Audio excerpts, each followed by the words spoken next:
Hi friends, welcome to ಈಶಾನ್ಯ academy Shivamogga. ನಾನು ಪ್ರಕಾಶ್ ಮಂಡಗಟ್ಟ. ಸ್ನೇಹಿತರೆ, ಇವತ್ತು ಇಂಡಿಯನ್ ಪೊಲಿಟಿಯ ಮನಿ ಬಿಲ್, ಹಣ ಮಸೂದೆ ಅಥವಾ ಧನ ಮಸೂದೆ ಎಂದು ಏನು ಕರಿತೇವೆ, ಅದಕ್ಕೆ ಸಂಬಂಧಪಟ್ಟಂಗೆ ವಿಶೇಷವಾಗಿರ್ತಕ್ಕಂಥ ಕ್ಲಾಸ್ಗಳನ್ನು ನಮ್ಮ ಸಂವಿಧಾನದಲ್ಲಿ ಕೊಡಲಾಗಿದೆ. ಹಾಗಾಗಿ ಅದನ್ನು ಇವತ್ತಿನ ವಿಡಿಯೋದಲ್ಲಿ ಚರ್ಚೆ ಮಾಡ್ತಾ ಹೋಗೋಣ. ಸ್ನೇಹಿತರೆ,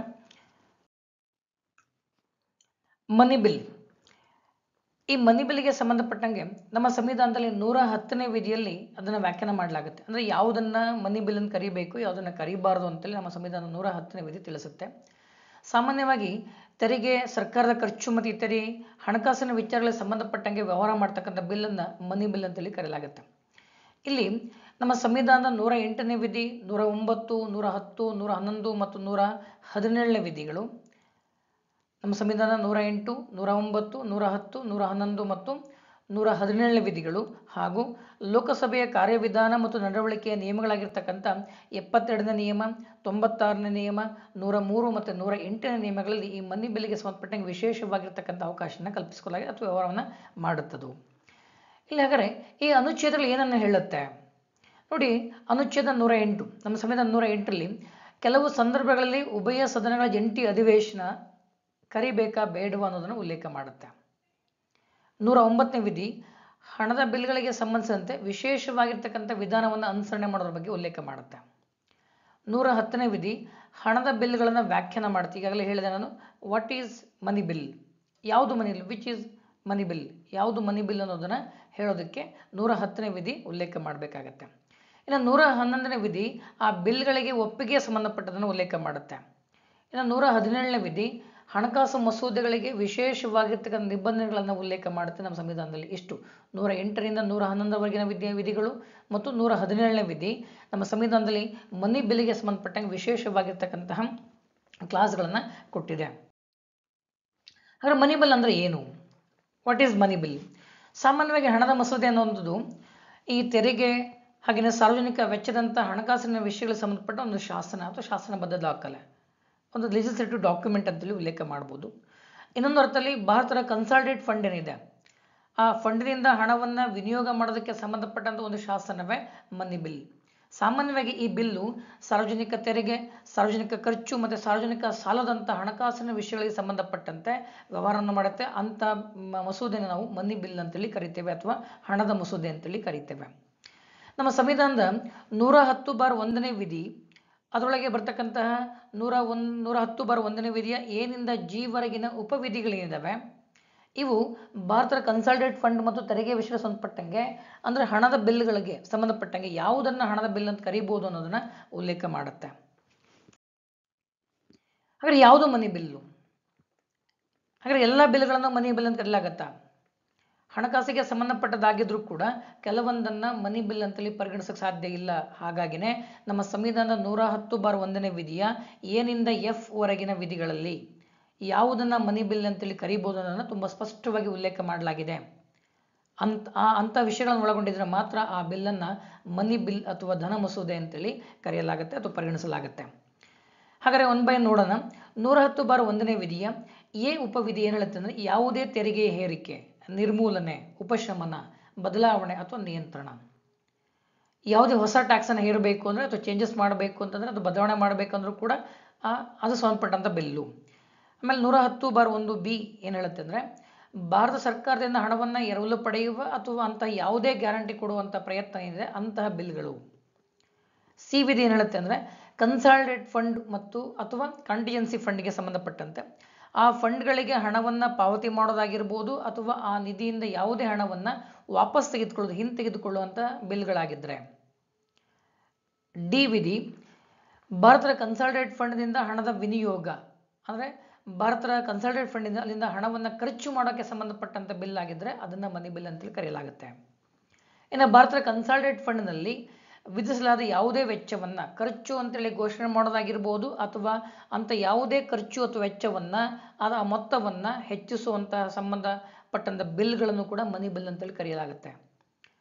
ಇಲ್ಲಿ ಕನ್ಸಾಲಿಡೇಟ್ ಫಂಡ್ ಆಫ್ ಇಂಡಿಯಾ ಅಥವಾ ಭಾರತದ ಸಾರ್ವಜನಿಕ ಖಾತೆಗೆ ಸಂಬಂಧಪಟ್ಟಂಗೆ ಆ ಖಾತೆಯಲ್ಲಿ ಹಣದ ಸ್ವೀಕೃತಿ ಅಥವಾ ಅಂಥ ಹಣದ ಮೇಂಟೈನ್ ಏನಿದೆ, ಪಾಲನೆ ಅಥವಾ ವಿತರಣೆ ಇದೆ, ಅದಕ್ಕೆ ಸಂಬಂಧಪಟ್ಟಂಥ ಬಿಲ್ಲು.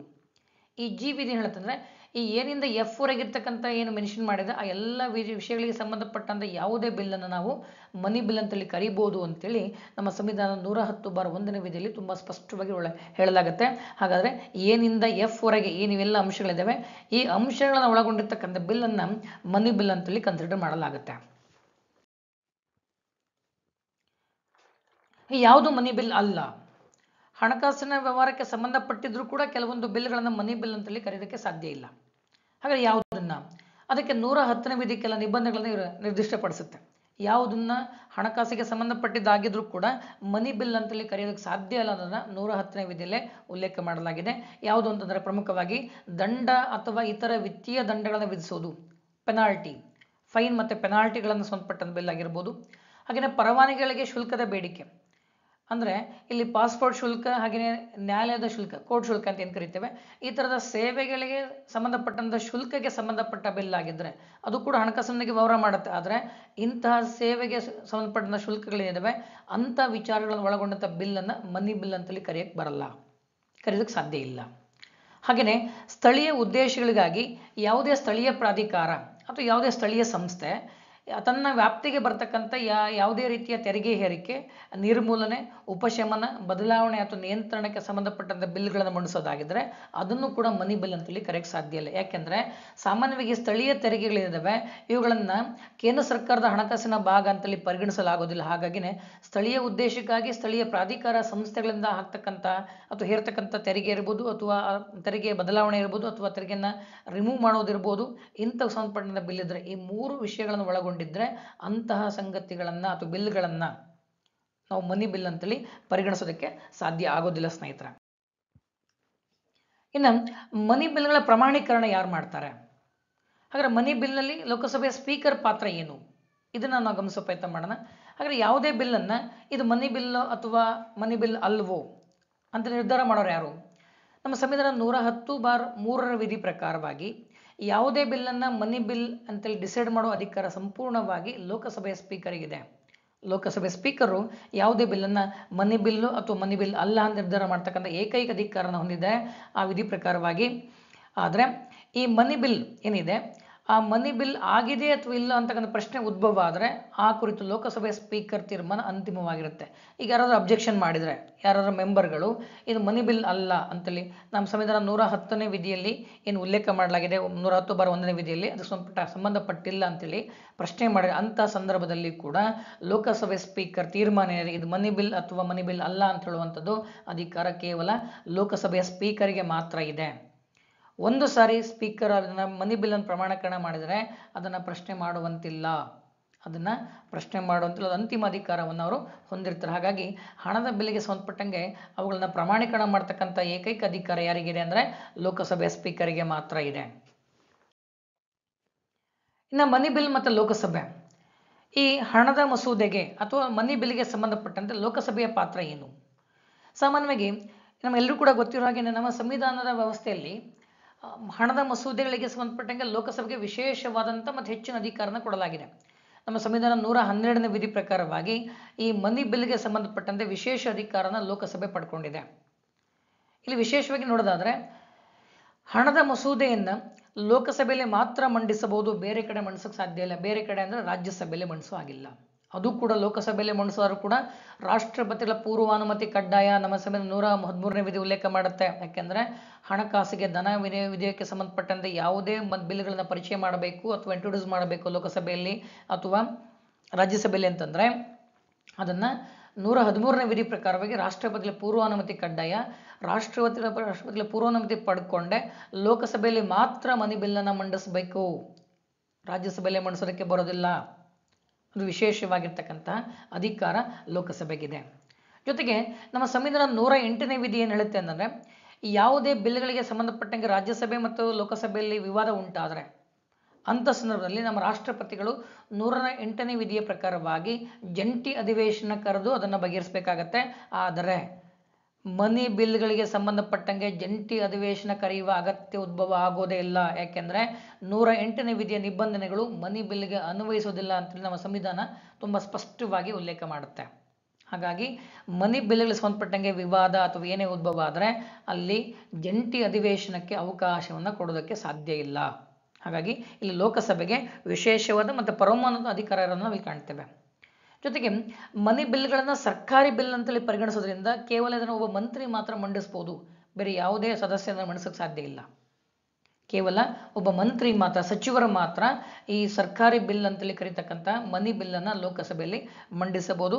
ಖಾಸಗಿಯಾಗಿ ಬೇರೆ ಯಾರೂ ಕೂಡ ಅದನ್ನು ಮಂಡಿಸೋದಕ್ಕೆ ಬರೋದಿಲ್ಲ.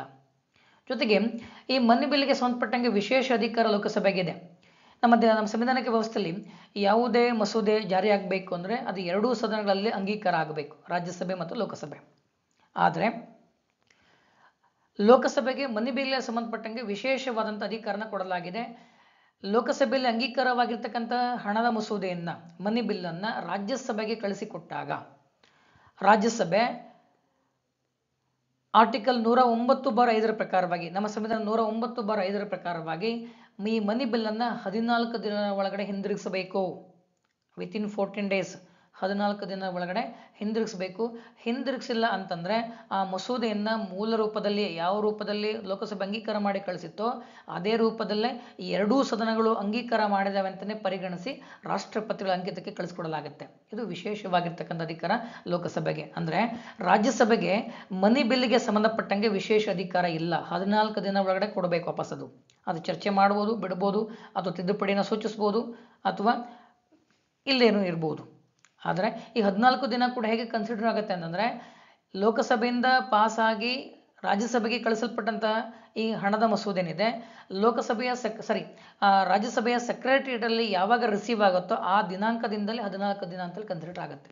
ಮತ್ತು ಲೋಕಸಭೆ ಚರ್ಚೆಗೆ ಎತ್ಕೊಂಡ ದಿನ ಅಲ್ಲ, ಯಾವಾಗ ಸೆಕ್ರೆಟರಿಯೇಟಲ್ಲಿ ರಿಸೀವ್ ಆಗುತ್ತೋ ಆ ದಿನದಿಂದಲೇ 14 ದಿನಕ್ಕೆ ಕನ್ಸಿಡರ್ ಮಾಡಿ 14 ದಿನದ ಒಳಗಡೆ ಮಸೂದೆಯನ್ನು ವಾಪಸ್ಸು ಲೋಕಸಭೆಗೆ ಕಳಿಸ್ಕೊಡ್ಬೇಕು. ಕಳಿಸ್ಕೊಟ್ಟಿಲ್ಲ ಅಂದರೂ ಕೂಡ ಲೋಕಸಭೆ ಎರಡೂ ಸದನಗಳು ಅಂಗೀಕಾರ ಮಾಡಿದಾವೆ ಅಂತೇಳಿ ಮೂಲ ರೂಪದಲ್ಲಿ ಅದನ್ನು ಅಂಗೀಕಾರ ಮಾಡಿ ರಾಷ್ಟ್ರಪತಿಗಳ ಅಸೆಂಟ್ಗೆ ಕಳಿಸ್ಕೊಡ್ಲಾಗತ್ತೆ. ಜೊತೆಗೆ ಹಣಕಾಸು ಮಸೂದೆಗೆ ಸಂಬಂಧಪಟ್ಟಂಗೆ, ಅಂದರೆ ಇಲ್ಲಿ ಮನಿ ಬಿಲ್ ಮಾತ್ರ, ಮನಿ ಬಿಲ್ ಏನು ಹಣದ ಮಸೂದೆ ಅಂತ ಕರಿತೀವಿ, ಹಣದ ಮಸೂದೆ ಸಂಬಂಧಪಟ್ಟಂಗೆ ಅಂಗೀಕಾರಕ್ಕೆ ಲೋಕಸಭೆಯಲ್ಲಿ ಸರಳ ಬಹುಮತ ಇದ್ರೂ ಸಾಕು, ವಿಶೇಷವಾದಂಥ ಬಹುಮತ ಅಗತ್ಯ ಇಲ್ಲ.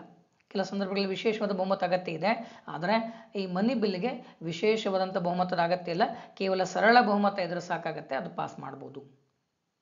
ಜೊತೆಗೆ ಲೋಕಸಭೆ ಸ್ಪೀಕರ್, ಈಗಾಗಲೇ ಉಲ್ಲೇಖ ಮಾಡಲಾಗಿದೆ, ಹಣದ ಮಸೂದೆಯೇ ಅಥವಾ ಇಲ್ಲವೇ ಎಂಬುದನ್ನು ಪ್ರಮಾಣೀಕರಿಸತಕ್ಕಂಥ ಏಕೈಕ ಅಧಿಕಾರನ ಲೋಕಸಭೆ ಸ್ಪೀಕರ್ ಹೊಂದಿದ್ದಾರೆ. ಲೋಕಸಭೆ ಸ್ಪೀಕರು ಅದನ್ನು ಡಿಸೈಡ್ ಮಾಡ್ತಾರೆ, ಅದನ್ನು ಪ್ರಶ್ನೆ ಮಾಡೋದಕ್ಕೆ ಸಾಧ್ಯ ಇಲ್ಲ ಅಂತೇಳಿ ಕೂಡ ಉಲ್ಲೇಖ ಮಾಡಲಾಗುತ್ತೆ. ಆದರೆ 2018ರಲ್ಲಿ 2016ರ ಆಧಾರ್ ಬಿಲ್ಗೆ ಸಂಬಂಧಪಟ್ಟಂಗೆ 2016ರಲ್ಲಿ ಆಧಾರ್ ಬಿಲ್ಲನ್ನು ಮನಿ ಬಿಲ್ಲಾಗಿ ಪರಿಚಯ ಮಾಡಲಾಗುತ್ತೆ. ಅದನ್ನು ಕೆಲವರು ಸುಪ್ರೀಂ ಕೋರ್ಟಲ್ಲಿ ಪ್ರಶ್ನೆ ಮಾಡಿದ್ರು. ಹಾಗಾಗಿ 2018ರಲ್ಲಿ ಅದನ್ನು ಪ್ರಶ್ನಿಸಬಹುದು ಅನ್ನುವಂತಹ ಹೈಲೈಟನ್ನು ಕೂಡ ಇತ್ತೀಚೆಗೆ ಮಾಡಲಾಗಿರೋದು ನಾವು ಇಲ್ಲಿ ಕಾಣ್ತಾ ಹೋಗ್ತೇವೆ. ಇನ್ನು ಮನಿ ಬಿಲ್ ಮತ್ತು ರಾಜ್ಯಸಭೆ, ಇಲ್ಲಿ ಹಣದ ಮಸೂದೆಗೆ ಸಂಬಂಧಪಟ್ಟಂತೆ ರಾಜ್ಯಸಭೆಯ ಪಾತ್ರ ಏನು? ಆಗಲೇ ಉಲ್ಲೇಖ ಮಾಡಿದ್ದೇನೆ, ಹಣದ ಮಸೂದೆಗೆ ಸಂಬಂಧಪಟ್ಟಂತೆ ಯಾವುದೇ ವಿಶೇಷವಾದಂಥ ಅಧಿಕಾರ ರಾಜ್ಯಸಭೆಗೆ ಇಲ್ಲ.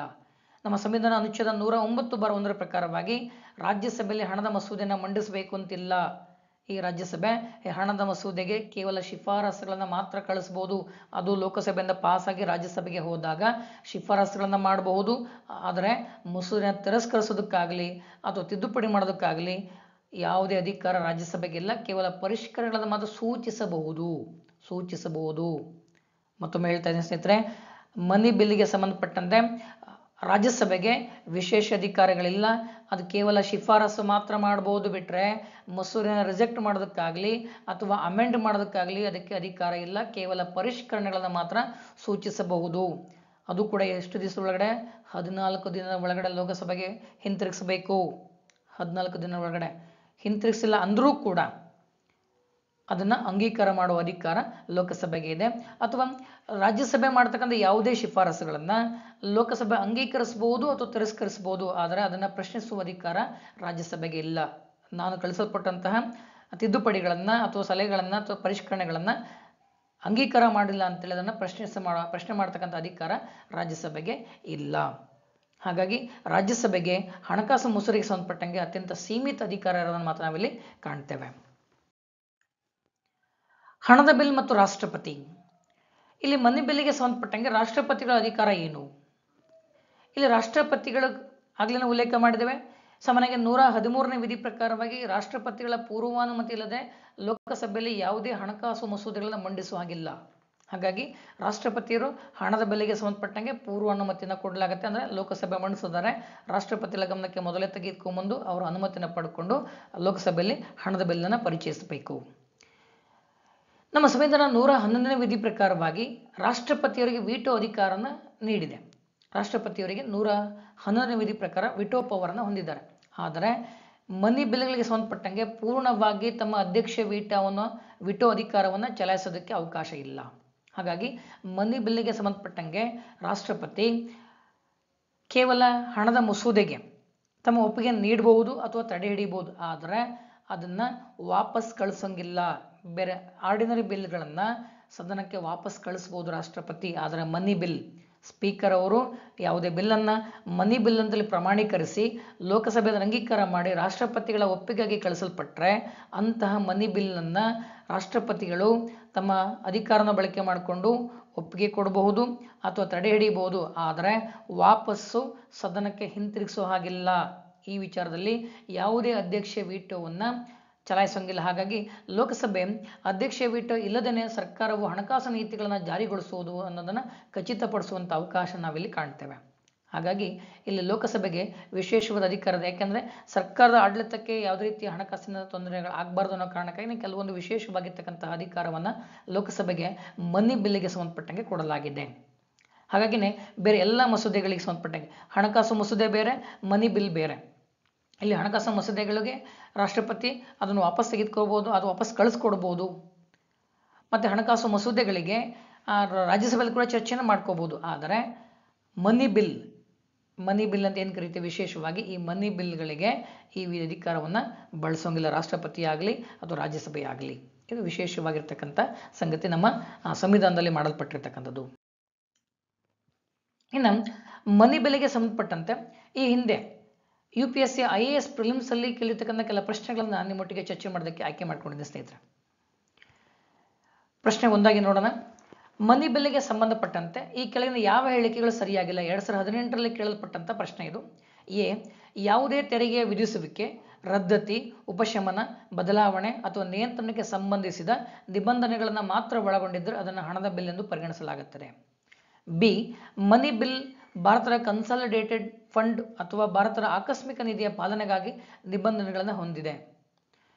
ಸಿ, ಮನಿ ಬಿಲ್ ಭಾರತದ ಆಕಸ್ಮಿಕ ನಿಧಿಯಿಂದ ಹಣದ ವಿನಿಯೋಗಕ್ಕೆ ಸಂಬಂಧಪಟ್ಟಿದೆ. ಡಿ, ಹಣದ ಮಸೂದೆಯು ಭಾರತ ಸರ್ಕಾರದಿಂದ ಹಣವನ್ನು ಎರವಲು ಪಡೆಯುವ ಅಥವಾ ಯಾವುದೇ ಗ್ಯಾರಂಟಿ ನೀಡುವ ನಿಯಂತ್ರಣಕ್ಕೆ ವ್ಯವಹಾರ ಮಾಡುತ್ತೆ. ಇದರಲ್ಲಿ ಯಾವುದು ಸರಿಯಾಗಿಲ್ಲ ಅಂದರೆ ಹೇಳಿಕೆ ಸಿ ಸರಿಯಾಗಿಲ್ಲ. ಕೇವಲ ಭಾರತದ ಆಕಸ್ಮಿಕ ನಿಧಿಯಿಂದ, ಕಾಂಟಿಜೆನ್ಸಿ ಫಂಡಿಂದ ಏನು ಹಣದ ವಿನಿಯೋಗಕ್ಕೆ ಸಂಬಂಧಪಟ್ಟಿದೆ ಅನ್ನೋದು ತಪ್ಪಾಗುತ್ತೆ. ಮುಂದಿನ ಪ್ರಶ್ನೆ, ಈ ಕೆಳಗಿನ ಹೇಳಿಕೆಗಳನ್ನು ಪರಿಗಣಿಸಿ. 2017ರಲ್ಲಿ ಕೇಳಲ್ಪಟ್ಟಂಥ ಪ್ರಶ್ನೆ ಇದು. ರಾಜ್ಯಸಭೆಯು ಹಣದ ಮಸೂದೆಯನ್ನು ತಿರಸ್ಕರಿಸುವ ಅಥವಾ ತಿದ್ದುಪಡಿ ಮಾಡುವ ಅಧಿಕಾರನ ಹೊಂದಿಲ್ಲ. 2, ಅನುದಾನಕ್ಕಾಗಿ ಬೇಡಿಕೆಗಳ ಮೇಲೆ ರಾಜ್ಯಸಭೆಯು ಮತ ಚಲಾಯಿಸುವಂತಿಲ್ಲ. 3, ರಾಜ್ಯಸಭೆಯು ವಾರ್ಷಿಕ ಹಣಕಾಸು ಹೇಳಿಕೆಯನ್ನು ಚರ್ಚಿಸಲು ಸಾಧ್ಯವಿದೆ. ಮೇಲೆ ನೀಡಿರುವ ಹೇಳಿಕೆಗಳಲ್ಲಿ ಯಾವುದು ಸರಿಯಾಗಿದೆ? ಎ, 1 ಮಾತ್ರ, ಬಿ, 1 ಮತ್ತು 2 ಮಾತ್ರ, ಸಿ, 2 ಮತ್ತು 3 ಮಾತ್ರ, ಡಿ, 1, 2 ಮತ್ತು 3.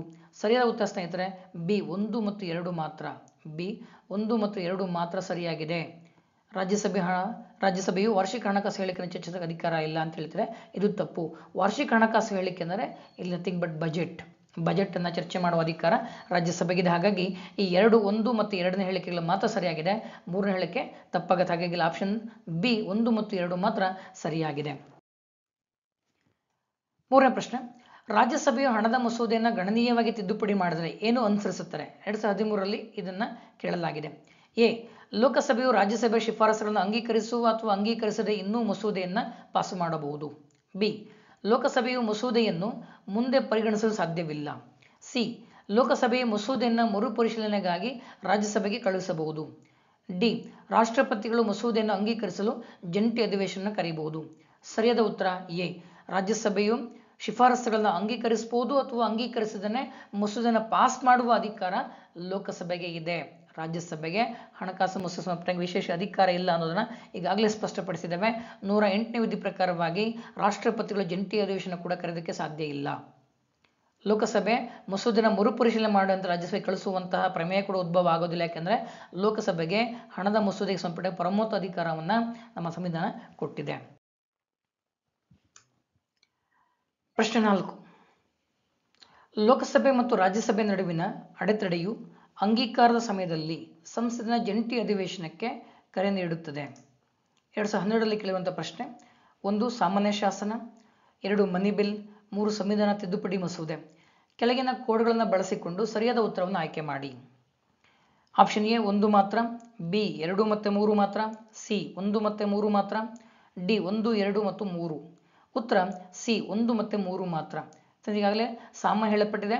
ಸಾಮಾನ್ಯ ಶಾಸನ ಮತ್ತು ಸಂವಿಧಾನ ತಿದ್ದುಪಡಿ ಮಸೂದೆ ಸಂಬಂಧಪಟ್ಟಂಗೆ 108ನೇ ವಿಧಿ ಪ್ರಕಾರವಾಗಿ ರಾಷ್ಟ್ರಪತಿಗಳು ಜಂಟಿ ಅಧಿವೇಶನಕ್ಕೆ ಕರೆ ಕೊಡಬಹುದು. ಆದರೆ 108ನೇ ವಿಧಿಯ ಅಂಶಗಳು ಮನಿ ಬಿಲ್ಗೆ ಅನ್ವಯಿಸೋದಿಲ್ಲ. ಹಾಗಾಗಿ ಮನಿ ಬಿಲ್ಗೆ ಜಂಟಿ ಅಧಿವೇಶನ ಕರೆದಕ್ಕೆ ಬರಲ್ಲ. ಹಾಗಾಗಿ ಸರಿಯಾದ ಉತ್ತರ ಸಾಮಾನ್ಯ ಶಾಸನ ಮತ್ತು ಸಂವಿಧಾನ ತಿದ್ದುಪಡಿ ಮಸೂದೆ ಇವಕ್ಕೆ ಮಾತ್ರ ಜಂಟಿ ಅಧಿವೇಶನ ಕರೆಯಬಹುದು. ಪ್ರಶ್ನೆ 5. ಈ ಕೆಳಗಿನ ಹೇಳಿಕೆಗಳನ್ನು ಪರಿಗಣಿಸಿ. 1. ಮನಿ ಬಿಲ್ ಯಾವಾಗಲೂ ಹಣಕಾಸು ಬಿಲ್ ಆಗಿರುತ್ತದೆ. ಆದಾಗ್ಯೂ ಹಣಕಾಸು ಮಸೂದೆಯು ಹಣದ ಬಿಲ್ ಆಗಿರಬೇಕಾಗಿಲ್ಲ. 2. ಹಣಕಾಸು ಮಸೂದೆಯನ್ನು ಪರಿಚಯಿಸಿದ 75 ದಿನಗಳಲ್ಲಿ ಜಾರಿಗೊಳಿಸಬೇಕು. 3. ಮನಿ ಬಿಲ್ ವರ್ಗೀಕರಣದ ಬಗ್ಗೆ ಸ್ಪೀಕರ್ ನಿರ್ಧಾರವನ್ನು ನ್ಯಾಯಾಲಯದ ಮುಂದೆ ಪ್ರಶ್ನಿಸಬಹುದು. ಈ ಕೆಳಗಿನ ಯಾವ ಹೇಳಿಕೆ ಸರಿಯಾಗಿದೆ? ಸರಿಯಾದ ಉತ್ತರ ಆಪ್ಷನ್ ಎ 1 ಮತ್ತು 2 ಮಾತ್ರ. 1 ಮತ್ತು 2 ಮಾತ್ರ. ಇವೆರಡೂ ಕೂಡ ಹೇಳಿಕೆ ಸರಿಯಾಗಿದ್ದಾವೆ. ಇಲ್ಲಿನ ಪ್ರಶ್ನೆ ಮಾಡಬಾರದು ಅಂತೇಳಿ ಉಲ್ಲೇಖ ಮಾಡಿದೆ. ಯಾಕೆಂದರೆ ಅಂತಿಮ ಅಧಿಕಾರ ಅವರಿಗಿದೆ. ಲೋಕಸಭೆ ಸ್ಪೀಕರ್ಗೆ ಯಾವುದೇ ಬಿಲ್ಲನ್ನು ಮನಿ ಬಿಲ್ ಅಂತೇಳಿ ನಿರ್ಧಾರ ಮಾಡ್ತಕ್ಕಂಥ ಪ್ರಾಮಾಣೀಕರಿಸ್ತಕ್ಕಂಥ ಅಧಿಕಾರ ಅಂತಿಮ ಅಧಿಕಾರ ಅವರಿಗಿದೆ. ಹಾಗಾಗಿ ಈ ಪ್ರಶ್ನೆಗೆ ಪ್ರಕಾರವಾಗಿ ಉತ್ತರ ಎ ಏನಿದೆ ಅದು ಮಾತ್ರ ಸರಿಯಾಗಿದೆ. ಮನಿ ಬಿಲ್ಗೆ ವರ್ಗೀಕರಣ ಸಂಬಂಧಪಟ್ಟಂಗೆ ಸ್ಪೀಕರ್ ನಿರ್ಧಾರವನ್ನು ನ್ಯಾಯಾಲಯದಲ್ಲಿ ಪ್ರಶ್ನೆ ಮಾಡ್ಬೋದು ಎಂದರೆ ಅದು ಹೇಳಿಕೆ ತಪ್ಪಾಗುತ್ತೆ. ಥ್ಯಾಂಕ್ ಯು ಸ್ನೇಹಿತರೆ. ನಮ್ಮ ಚಾನಲ್ಗೆ ಹೊಸಬ್ರೆ ದಯವಿಟ್ಟು ಸಬ್ಸ್ಕ್ರೈಬ್ ಮಾಡಿ, ಕಾಮೆಂಟ್ ಮಾಡಿ, ಲೈಕ್ ಮಾಡಿ, ಶೇರ್ ಮಾಡಿ ಅಂತ ಹೇಳ್ತೇನೆ. ಧನ್ಯವಾದಗಳು.